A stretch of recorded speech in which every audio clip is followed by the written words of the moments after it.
It's week 36, and we are on day 6, the end of the week for reading.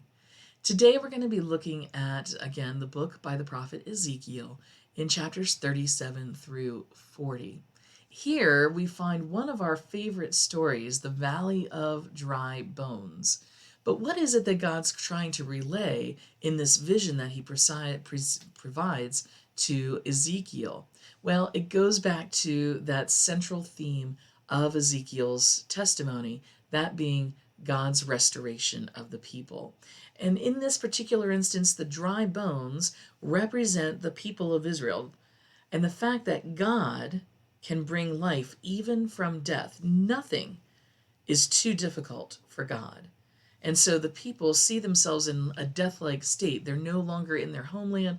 They've been captured. They're in captivity. They aren't ruling themselves. They have overlords, these foreign overlords. And yet God says, even in this death-like state, I can bring you back to life. It's that theme of restoration. He also goes on in this section to talk about God's power over what's called Gog and Magog. Now, Gog and Magog were basically the names of some idols in the surrounding nations. And what it really boils down to is an international coalition of nations, if you will.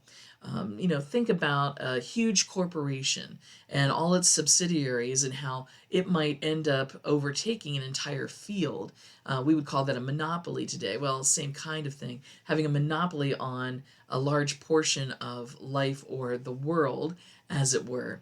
And yet, God says, you know what? I don't care how big that corporation is, that coalition is. I am a God of power greater than Gog and Magog.